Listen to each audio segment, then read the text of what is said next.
This all began on my wedding day. I found my father standing alone in a corridor, without a seat, while 9 members of my fiancé's family occupied the table meant for my parents. Table 1, the front table, the place reserved for the families of the bride and groom. Instead, my parents had been relocated to table 14, the very last table in the entire room, pressed right up against the kitchen door and a trash can. When I asked Garrett Whitfield to explain, what I heard shattered every excuse I had spent 2 years making for him. I stood there in my wedding gown while 200 guests waited on the other side of the wall. And I made a decision that altered the course of everything. Let me take you back to the morning of June 14th, the last morning I ever woke up as Garrett Whitfield's fiancé. I grew up in Millfield, Ohio, a small town where everyone knew everyone. My father, Dave Marshall, had worked as a plumber for 35 years. Same boots, same truck, the same unwavering work ethic, day after day. By the time I was old enough to understand what money meant, his knees were already giving him trouble. By the time I graduated college, his back had joined in. But he never stopped. Not a single day.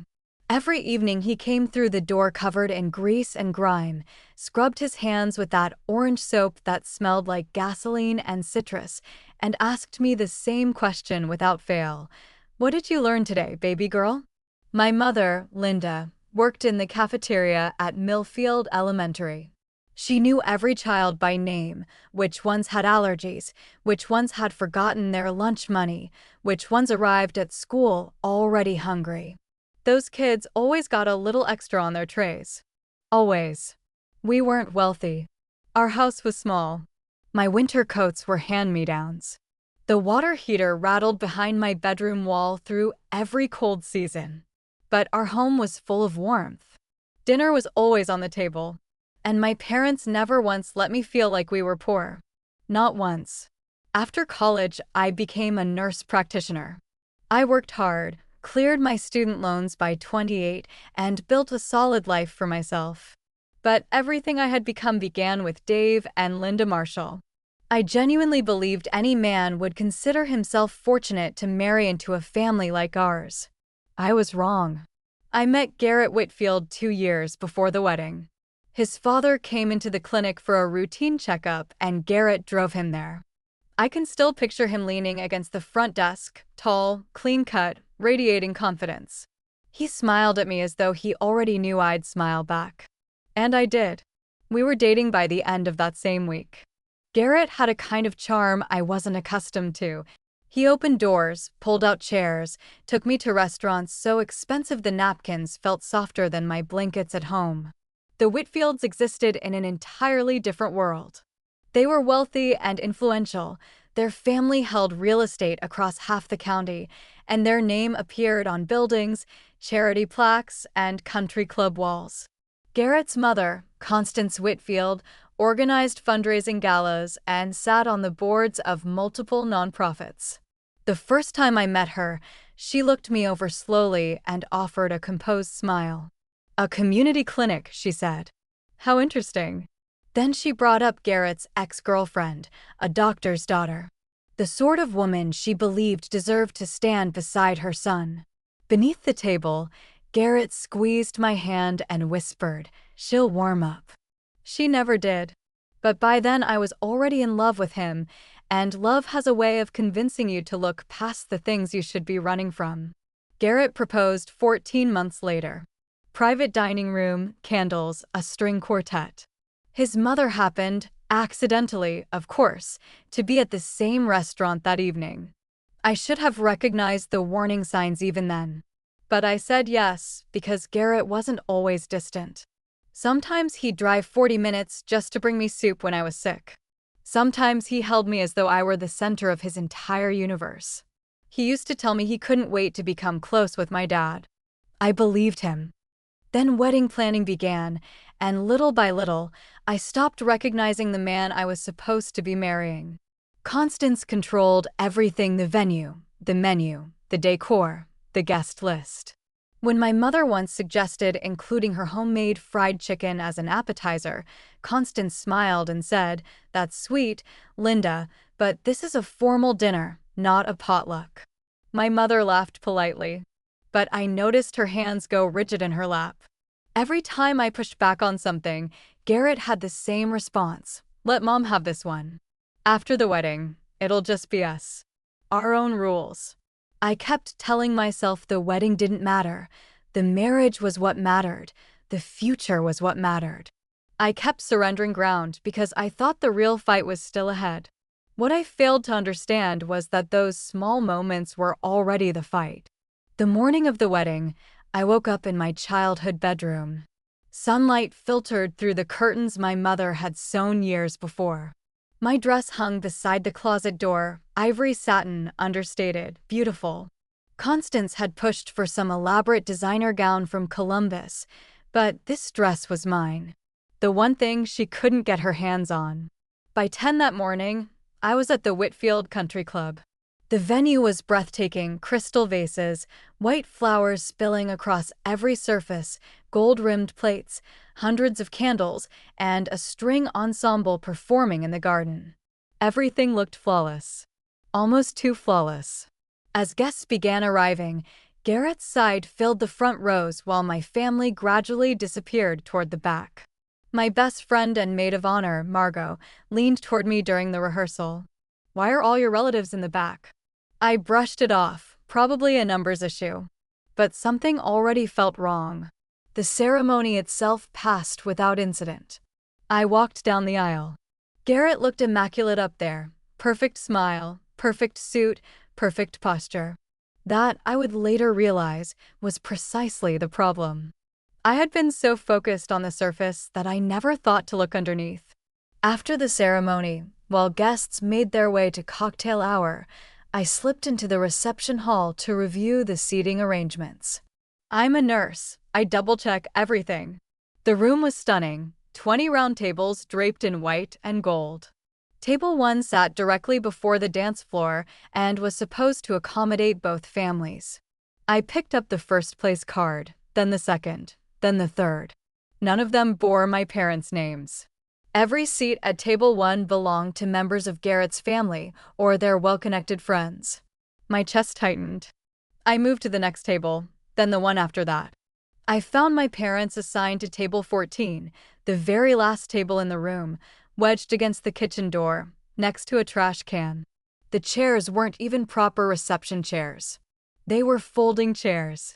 A grimy service cart stood nearby.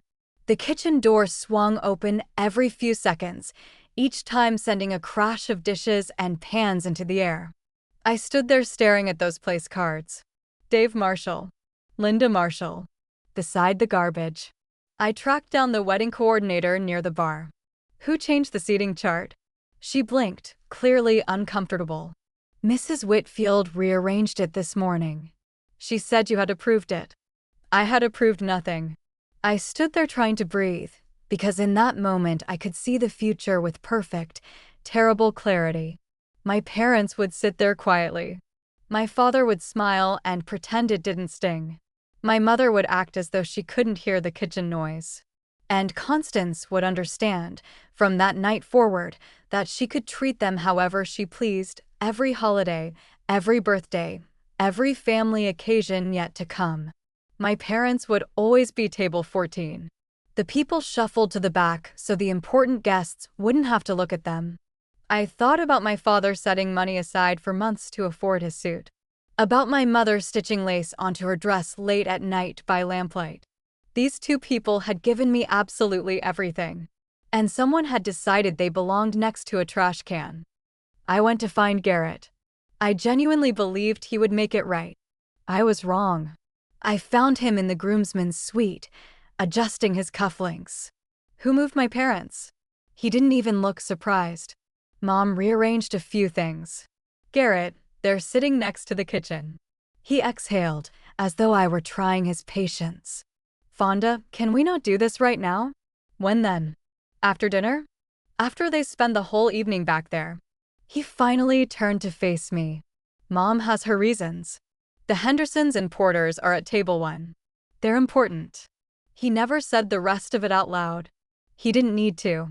He touched my arm gently. "Baby, you're stressed." Let's just get through tonight. Tomorrow, everything was always tomorrow. Tomorrow never arrived.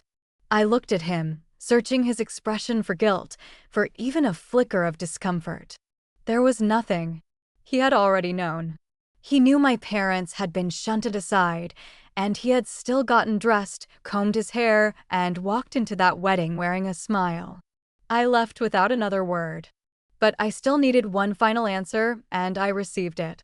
On my way back down the hallway, I heard voices drifting through a partially open door to the groomsmen's room. Constance spoke first. "Look at her father. That suit is ancient." She laughed quietly. "And her mother, honestly, did she sew that dress herself?" Garrett chuckled softly. "They look poor." Constance dropped her voice. "You can't have them at the front table. People will notice. The Hendersons are sitting there." Then Garrett replied, "The Marshalls are fine in the back. It's more appropriate." More appropriate. My heart went absolutely still. Then Constance spoke again. "She doesn't belong here." And Garrett said nothing. Not a single word in my defense. Nothing. I pressed my hand flat against the wall to keep myself upright. My father was a plumber. My mother worked in a school cafeteria. And somehow those things were meant to be a source of shame. The man I was minutes away from marrying had just agreed with all of it. Something inside me clicked into place. Not rage, but clarity, sudden and complete. I pushed the door open. Constance went rigid. Garrett looked genuinely startled. I heard every word I said. Constance immediately shifted into her practiced, gracious voice. "Fonda, sweetheart, you called my father poor." "That's not what I meant, and you," I said, turning to Garrett. "You agreed with her." He tried to redirect me. "You're being emotional."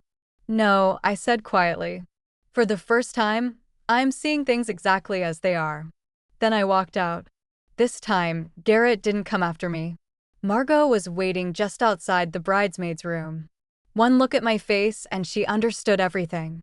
I told her all of it, word for word. She listened in silence, then asked one question. "What do you want to do?" "I don't know yet." She nodded. Then she reminded me of something that mattered enormously.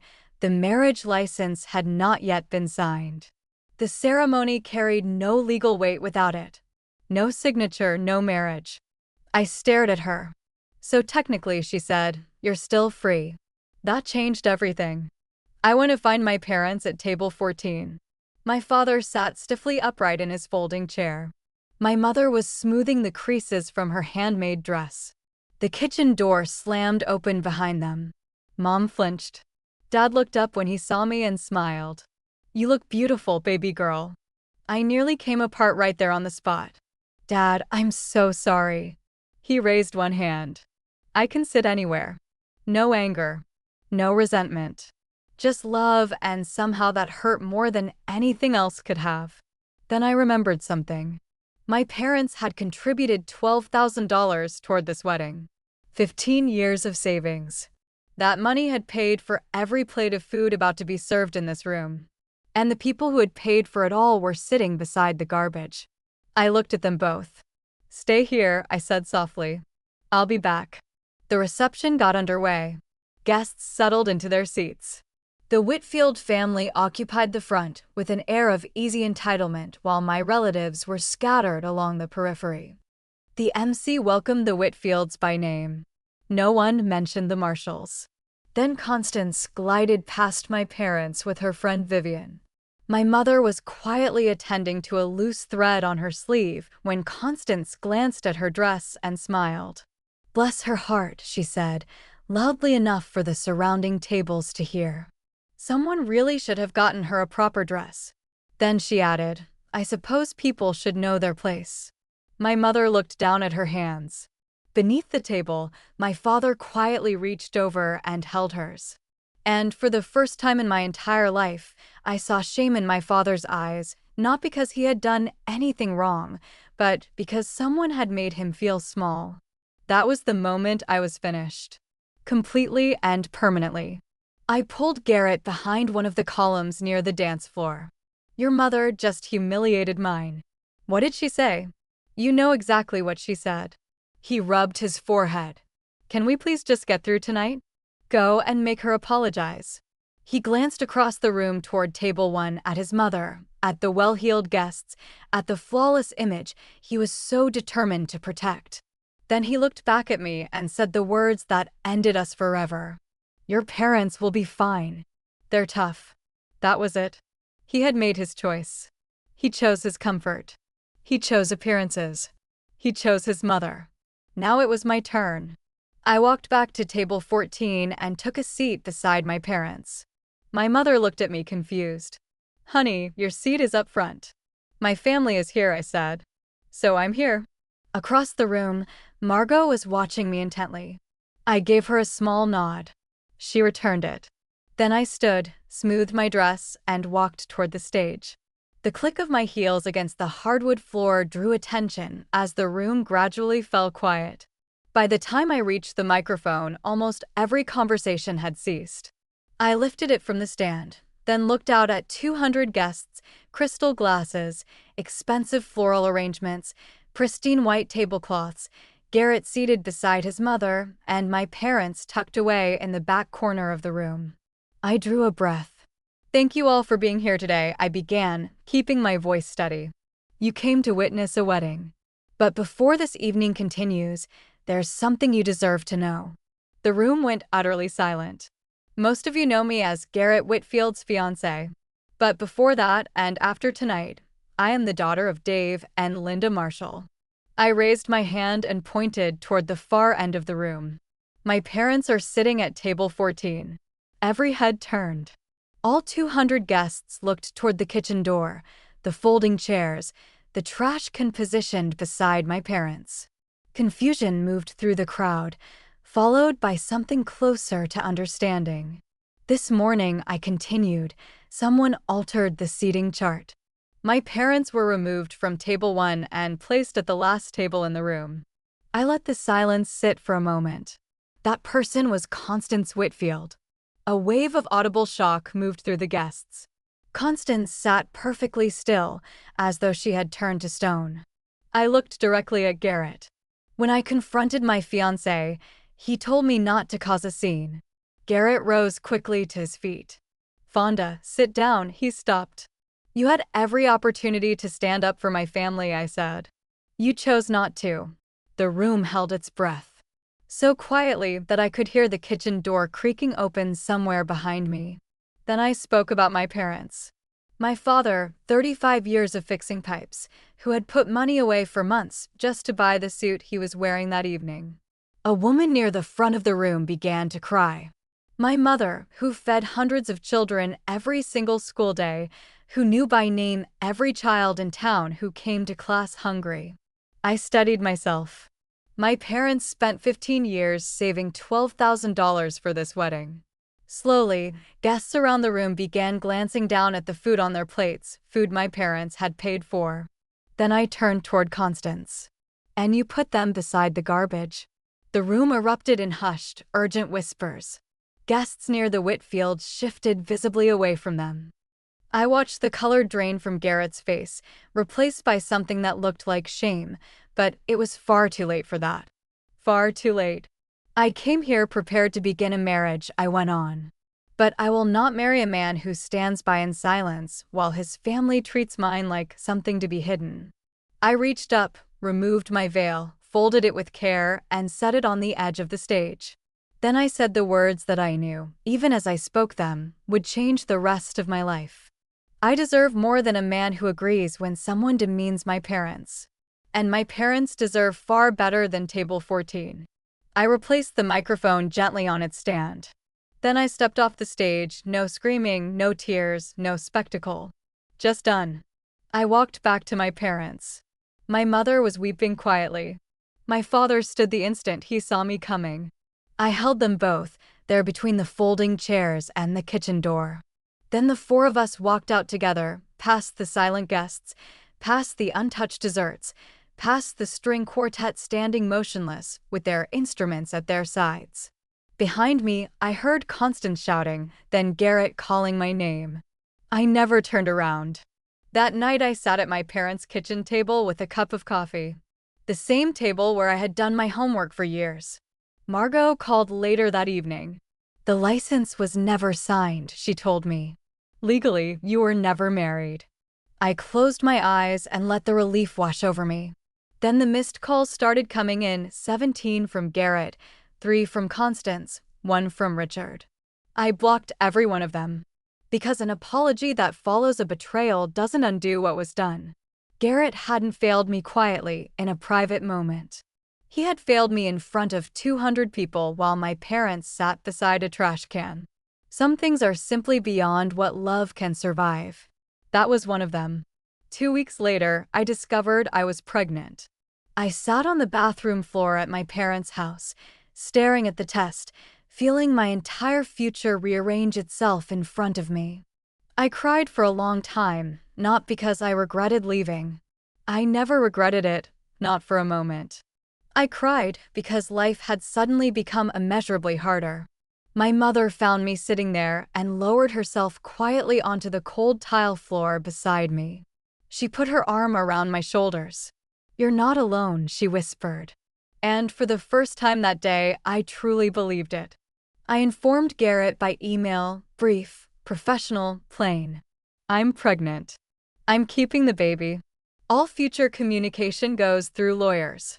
His replies came in rapid succession, first pleading, then threatening, then casting blame.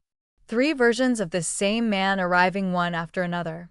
Constance even rang my parents' home. My father answered while I listened from the next room. "That child is a Whitfield," she said. Dad replied calmly, "My daughter has a lawyer. Talk to her." Then he hung up. No raised voices, no fear. Just clear, firm limits. Gradually, the Whitfields standing in the community began to erode. People talked. 200 witnesses had seen everything firsthand. Business associates distanced themselves. Constance was removed from her leadership position at the charity foundation. No one launched a public campaign against them. People simply stopped trusting them. That is sometimes how consequences work, quietly and without announcement. A month later, Garrett showed up at my parents' house asking to speak with me. My father met him at the front door. "I should have defended your family," Garrett admitted. Dad looked at him steadily. "Yes, you should have." Garrett asked to be let in. Dad didn't move from the doorway. "My daughter has made herself clear." Garrett's composure finally cracked. "You're going to regret this." Dad answered with words I will carry with me always. "I'm not keeping anyone out, son. I'm keeping the door." Then he closed it softly. And Garrett left. 5 months later, I moved into a small apartment close to my parents. It wasn't anything remarkable. Beige carpet, a tiny kitchen, a bathroom fan that never stopped humming. But it was mine. Dad put up shelves. Mom helped hang curtains. Together they helped me turn 4 walls into a home. Some nights I cried from exhaustion and fear because being a single mother is genuinely hard. But hard and wrong are not the same thing. I never once questioned my decision. My daughter, Elise Marie Marshall, arrived on a Tuesday morning. 7 pounds, 2 ounces, beautiful dark eyes, healthy and strong. I gave her my last name, Marshall. The name of a plumber and a school cafeteria worker who spent their entire lives pouring love into the people around them.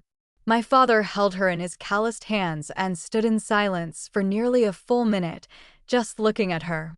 My mother took more photographs than I could count. And for the first time in what felt like a very long while, I felt genuine peace. A few weeks after Elise was born, a letter arrived from Richard Whitfield, Garrett's father. He apologized for having remained silent. He acknowledged that he had witnessed everything and said nothing. I didn't write back. Perhaps he meant every word. Perhaps he didn't. But I had stopped arranging my life around possibilities and promises. This time, I let actions carry the weight that words never could. A year on, my life bore little resemblance to what it had once been. Elise was thriving. I had been promoted to shift lead at the clinic. Family photos covered the walls of my apartment. The bookshelf my father had built with his own hands overflowed with children's books. Garrett received court-ordered visitation on alternating weekends and was always there on time. Constance never met Elise, not because I prevented it, but because she refused to acknowledge my boundaries. That told me everything I needed to know. Every Sunday, we gather at my parents' house for dinner. The same old kitchen table. 6 mismatched chairs, Dad's repaired rocking chair, Mom's crocheted cushion, my folding chair pulled in from the garage. No crystal glassware. No elaborate centerpieces. No place cards. Mom makes her fried chicken, the very recipe Constance once dismissed as unsuitable for a formal occasion. Dad lets Elise steal his glasses off his face. Everyone laughs when she flings a spoon across the table. The wallpaper is peeling a little near the hallway. The back door still lets the cold in during winter. But every single person seated at that table belongs there. No one is tucked away out of sight. No one is made to feel ashamed. No one sits beside the trash. That little kitchen is my real table one. I'm not sharing this because every situation is identical. They're not. But if you've ever been pushed to the back, if anyone has ever made your family feel like they weren't worth seeing, if you've ever been made to feel fortunate simply for having a place at someone else's table, hold on to this. The people who genuinely love you will never ask you to be embarrassed about where you come from. And if someone watches your family be disrespected and stays silent, they've already given you their answer. My name is Fonda Marshall. I'm 30 years old. I'm a nurse, a mother, and the daughter of Dave and Linda Marshall. I live in a small apartment with beige carpet and a bookshelf my father built with his own hands. And my daughter has never once sat at a table where she didn't belong.